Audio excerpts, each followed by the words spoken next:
Os 12 dias de trilha para o acampamento base do Everest acabaram e agora fica a pergunta: quanto custou essa brincadeira?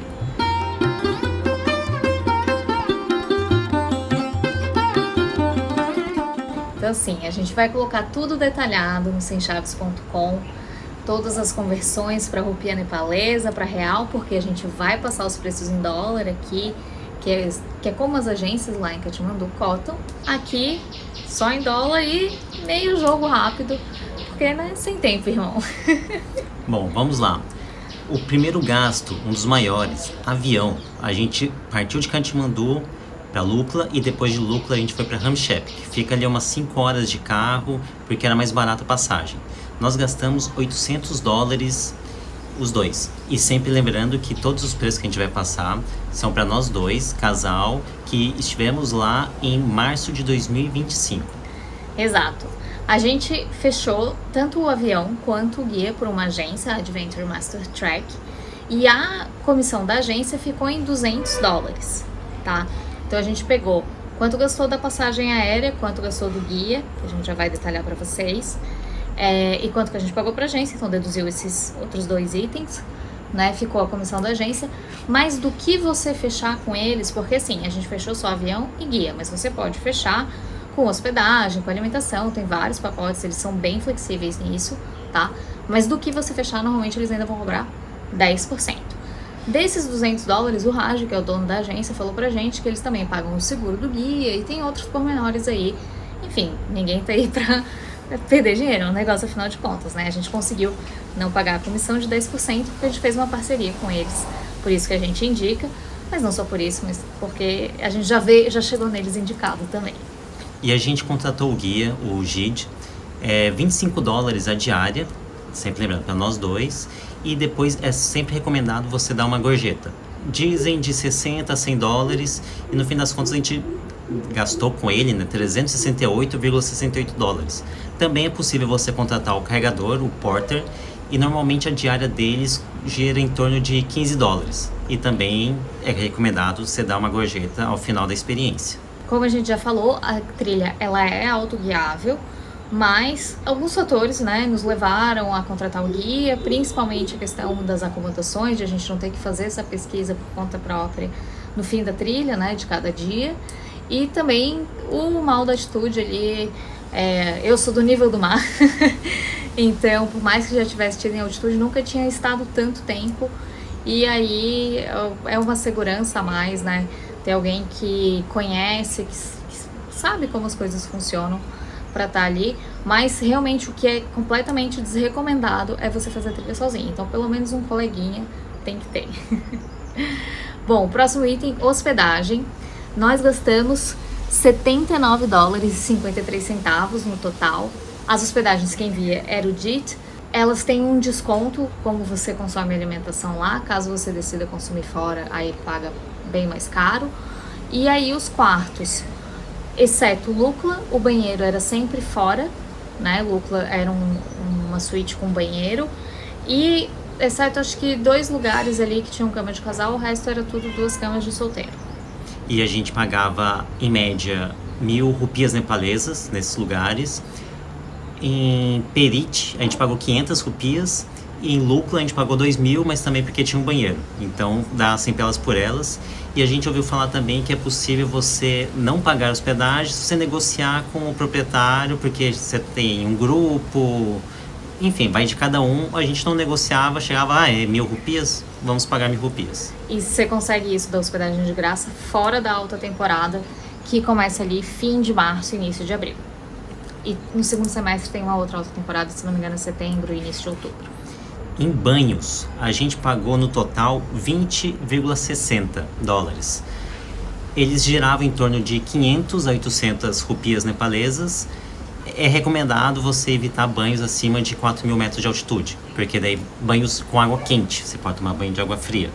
Mas por que isso? Porque quando o seu corpo já está trabalhando bastante para se aquecer no dia frio, daí você vai lá, toma banho quente, vai dilatar ali as veias e tudo mais, e depois você ainda tem questão da altitude, que dê mais pressão indo pro seu corpo. Então ele vai ter que trabalhar muito e daí de repente você sai do ambiente quente ali, daquele banho gostosinho e entra no vento frio, então dá um choque térmico muito grande e é bom evitar problemas que podem surgir por causa disso. Então o que a gente fez foi tomar banho nos 3 primeiros dias até Nanshi Bazar e depois quando a gente voltou para Nanshi Bazar no dia 10 e 11 que estávamos em Lukla. Então a gente ficou esse intervalo ali sem banho, usando lenço umedecido e tudo mais. Café da manhã, $103,15. O café da manhã, normalmente, a gente pegava um para cada um. Um dia, a gente tentou dividir um set, né, que é o PF do café da manhã, vamos dizer, um menu ali que eles oferecem. E foi muito pouco. A gente sentiu fome muito cedo. Pelo não, você tá fazendo exercício, né? Então, normalmente, a gente pegava um para cada. No início, a gente pegou mais mingau, mas eu não sou do mingau, não adianta, não me desce. E quando ainda tinha um mingau que parecia um pirãozinho, que é o de Sampa, ainda foi ok, mas mingau de aveia a gente não dá. Farol viu que é uma rejeição que existe mesmo, né? Então o que a gente acabava pegando era chapati, o Farol ainda experimentou o pão de pedano, que é tipo uma rosca frita, assim, bem pesada. E aí o chapati, como vinham 2 chapatis e 2 ovos, a gente dividia. Até porque também tava na altitude, eu sentia bem menos fome. E a gente, ali nos últimos dias, começou pede um omelete, pede um set do café da manhã em inglês, porque aí vem mais coisa, né? Vem salsicha, vem feijão. Mas assim, as refeições, de maneira geral, você não precisa se preocupar, só vai ter opção local. E às vezes você não se adaptou à comida local, que pode acontecer, né? Sempre tem opção ocidental. Almoço, nós gastamos $51 no total e sempre dividíamos pratos. Ou era arroz frito, ou macarrão frito, daí com a variável de ovo frito. Mas era sempre um prato porque a gente não queria ficar pesado para depois caminhar mais algumas horas durante a tarde. Então era ali mais para dar uma energia. No início a gente achava que não íamos comer nada, que ia ficar só com snack, mas a gente viu já no segundo dia de caminhada que não, vai precisar se alimentar bem. Então a gente começou a comer mais um prato só para nós dois. Jantar, $112,51. A gente não chegava a pegar um prato para cada, mas a gente sempre pegava uma sopa. Acho que dos 12 dias, 9 a gente tomou sopa de alho, né, principalmente por causa da altitude. Eles dizem que o alho ajuda a lidar com os sintomas e tal. Pelo sim, pelo não, gente. A gente foi na sopa de alho. A gente gosta de alho, então foi na sopa de alho, né? E aí um prato mais robusto para ajudar a alimentar, né? Recarregar as baterias ali. A gente pede uma sopa e um prato. Esse prato era macarrão. Acho que a maioria das vezes foi macarrão. Talvez uma vez tenha sido arroz. Sempre frito com vegetais. Não é o nosso macarrão com molho que a gente tá acostumado, é um macarrão mais asiático. E no fim ali a gente começou a pegar o momo, ou momô, né, que é o dumpling, o pierogi, enfim, gente, isso deve ter um nome diferente em cada país, mas eles são todos muito parecidos, né, também recheado com vegetais. Em alguns lugares ele era apimentado, em outros não era, então se você tem alguma coisa com pimenta, assim, ele dá uma variada, tá? Mas em nenhum momento carne. A gente só comeu carne quando voltou pra Lukla por causa do armazenamento. Eles não tem como levar refrigerado, né? Eles até tem como refrigerar lá, mas eles não conseguem levar refrigerado. Porque vai ficando frio até, né? Mas no caminho, então o acondicionamento faz com que a carne se torne um tanto perigosa na questão sanitária. Então é bom evitar. Água, $20,26. A gente comprou água no primeiro dia, assim que a gente chegou em Lukla. Pagamos 125 rupias. E depois pagamos a partir de Lobuti, que era 400 ou 500 rupias. Uma garrafa de 1 litro. Normalmente você pode comprar garrafas d'água. Ou você também pode levar aquelas garrafas que já vem com filtro de cloro, que você coloca a água da torneira e ela vai purificando. Ou então você pode comprar garrafinhas d'água simples, que vende aos montes em Katmandu e também várias cidades no caminho, e comprar cloro. Pastilhas de cloro. A cada 1 litro você vai usar uma pastilha. Se a água for translúcida, se ela for um pouco turva, é uma pastilha por 500 ml. Então, isso nos ajudou bastante a economizar, porque a gente enchia das torneiras, nunca pegamos de bica, mas tinha bastante torneira lá no caminho e em restaurantes e tudo mais. Purificava, e isso fez economizar bastante. Não sentimos gosto da água e também não passamos mal. Mercado, $25,48. Esses foram os snacks que a gente comprou antes, né? Então a gente comprou ali 50 snacks, se eu não me engano, entre barrinhas de cereal, barra de chocolate, pacote de bolacha, amendoim, né? Amendoim, castanhas. Então, variando aí.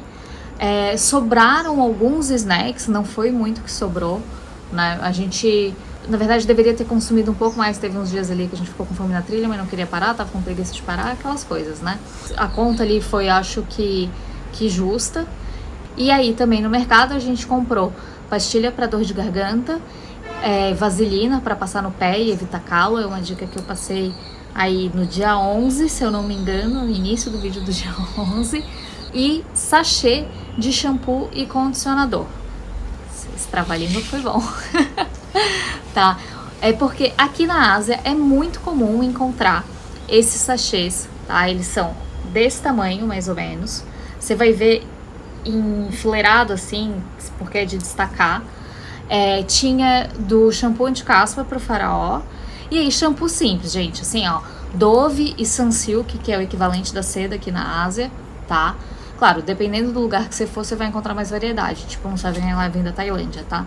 Mas nesse mercado específico e em outros, você encontra esses sachês que, pro meu cabelo, é uma usada de shampoo e uma usada de condicionador, tá? O do faraó, você acha que cada sachê daria o quê? Uns 2 banhos? Sim. Né? Mas usava num banho só, porque você não tem muito como acondicionar aquilo. E economizava o sabonete, porque lavava o corpo também. Tirava a caspa do corpo todo, não só da cabeça. Então, que é uma solução muito boa. Você não precisa nem levar o potinho e economizar. Não é nem pelo potinho, é questão de economizar peso. Então, eu levei 2, porque eu realmente, assim, vou lavar a cabeça 2 vezes, não mais do que isso. E foi exatamente isso que aconteceu. Então, só que meu cabelo não é oleoso, meu cabelo é seco, né? Tem gente com cabelo oleoso que tem necessidade de lavar com mais frequência. Aí vai de acordo, mas levar esses sachês, com certeza, eles são bem práticos e bem leves de levar. Também compramos lenço umedecido e Vic Vaporub, mas você consegue encontrar esses itens e papel higiênico. E você consegue encontrar esses itens no caminho. Tem várias vendinhas nas cidades, nos vilarejos. Então não se preocupa se você deixou de comprar alguma coisa assim, você vai conseguir comprar lá. Não precisa levar 4 rolos de papel higiênico. Você compra 2 e depois no caminho vai pegar mais. Só que obviamente vai ficar mais caro por causa do transporte lá. A gente optou por já levar tudo de Katmandu. Roupa. Nós gastamos $166,07. Porque precisava de roupas adequadas para o frio. E também pensar muito na questão da quantidade, do peso da mochila. Como nós levamos nossas mochilas, elas tinham que ser o mais leve possível. Então a gente fez escolhas sábias para levar as coisas. Então, uma calça que compramos, né, um casaco, um fleece, segunda pele. Então a gente pensou muito nisso. Tem muitas lojas de Katmandu que vendem roupas, algumas alugam também. A gente acabou alugando ali algumas coisas, mas é bom que você vai encontrar e os vendedores vão alertar. Vai pra onde? Qual a sua trilha?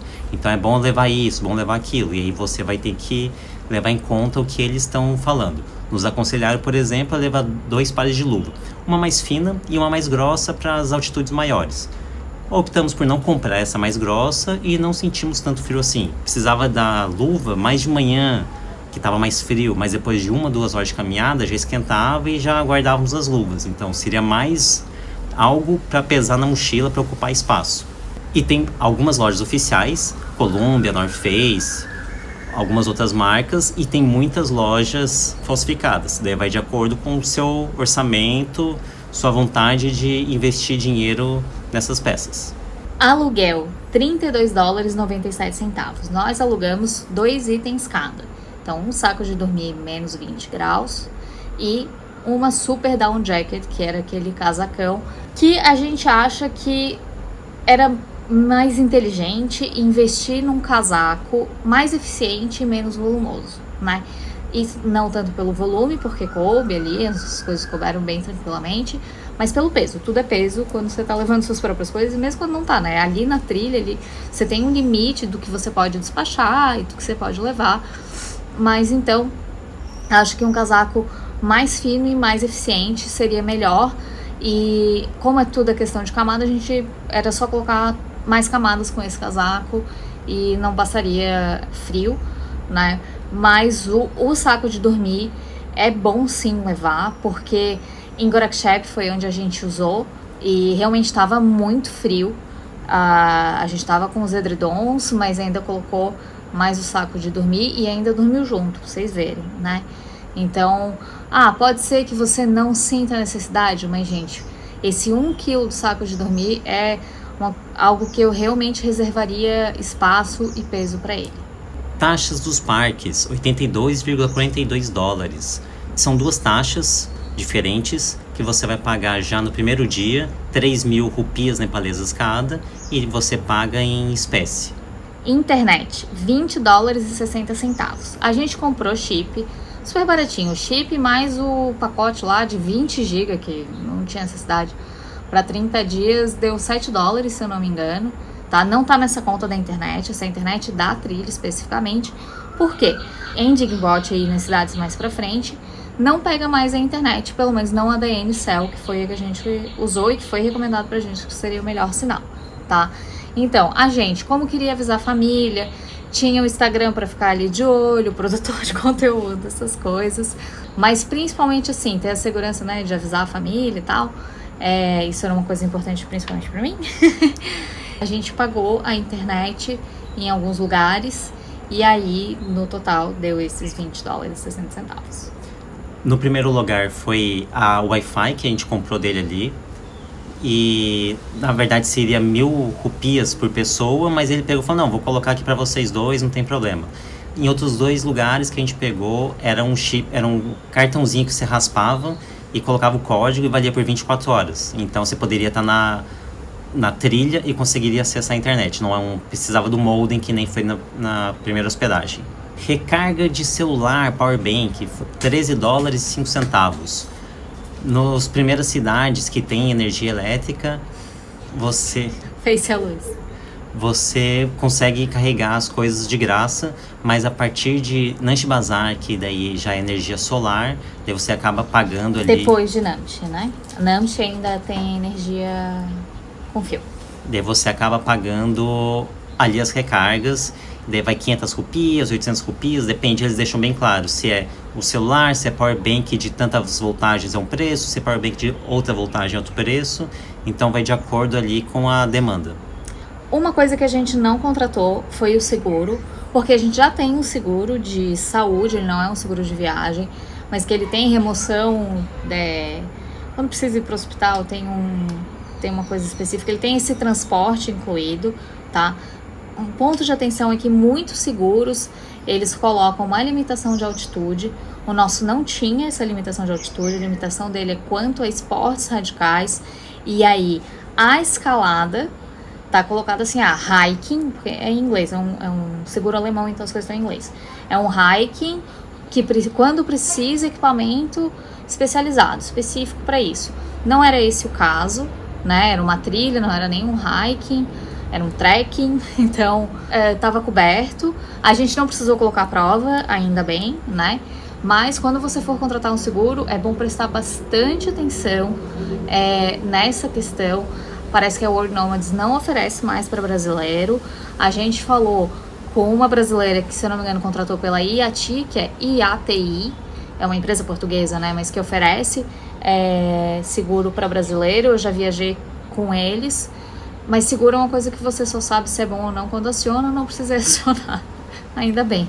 Mas eles são realmente muito em conta, e segundo essa brasileira, eles têm essa cobertura acima de não sei quantos, acho que 4.000 metros, 3.500 metros que os outros não cobrem, e isso é importante caso você passe mal com a altitude, precise de uma remoção por helicóptero, tá? Isso esteja coberto. Dá pra ir sem? Dá. Não vou dizer que não dá, não vou mentir pra vocês. Dá. Mas não vá.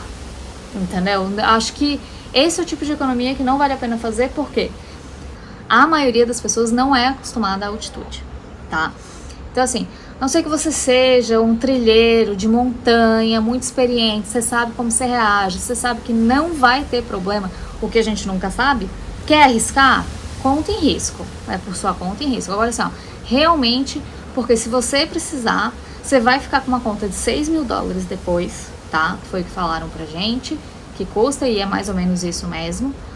E, enfim, é dor de cabeça, né, gente? Você tem o seguro, às vezes é um seguro com reembolso, eu vou pagar e depois o seguro vai me reembolsar, mas você vai ter isso de volta, né? E aí, além da frustração de ter que ter desistido no meio da trilha, isso falando do mal de atitude, sem falar que às vezes pode escorregar, pode se quebrar, gente, pode acontecer um monte de coisa. Bom, tá aqui o disclaimer, contrate, tá? Se não quiser, se quiser economizar isso, a gente desrecomenda fortemente.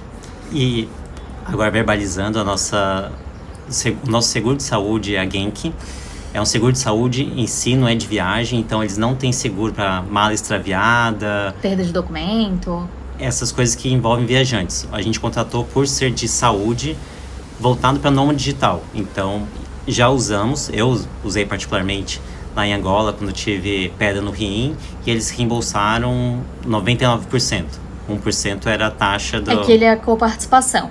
Então, do que você gastar, 50 euros você tem que pagar. Mas isso tá bem claro desde o início também. E o link tá aqui embaixo com a nossa comissão se você contratar eles. Agora, o total, se você deve já ter somado tudo isso, mas já vamos antecipar para vocês facilitar a tua vida. Gastamos ao todo $2.096,33. Nós dois, casal, em março de 2025, lembrando disso. Você consegue encontrar pacotes mais baratos e mais caros. Então, vai de acordo com o que você fechar com a agência. É normal as agências oferecerem o padrão, oferecerem com guia, passagem de avião, seguro do guia e tal, e também alimentação. E daí você pagaria... E hospedagem. Você pagaria ali a recarga do celular, internet, banho, um chá ou outro que você consumir. Então tem isso aqui. Se você for ver esse pacote, os que a gente viu girava em torno de $1.020, né? Não é tanta diferença, só que na nossa conta tem mercado com snacks, as águas, que não vão estar incluídas, as recargas, a internet e a roupa.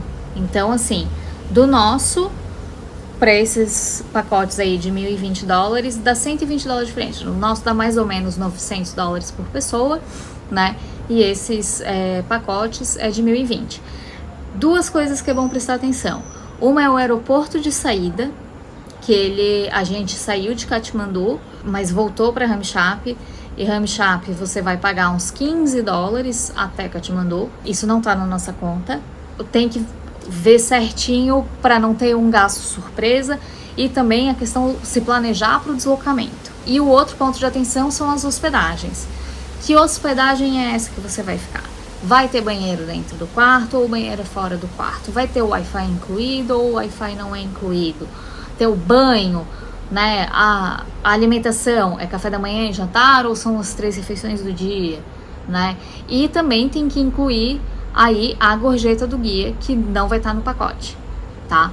Então, também é uma coisa que tá no nossos $900 por pessoa e que não vai estar no pacote aí de agência. Então, são esses pontos de atenção, mas vocês podem ver assim, se você pensa no todo de uma viagem, esses $120 não é uma diferença muito grande.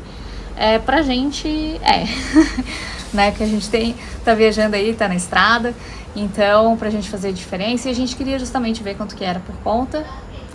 Vimos e passamos pra vocês, pra você tomar uma decisão informada. É isso, gente. Todos os números aí, contamos quanto custou essa brincadeira.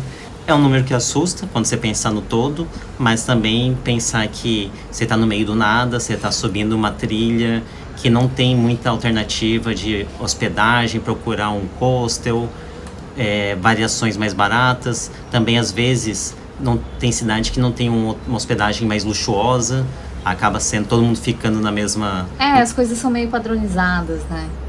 Então, e tem que pensar também que lá não chega carro. O dono da hospedagem vai gastar mais para um carregador levar, para um burrico, para a mula levar, para o iaque levar.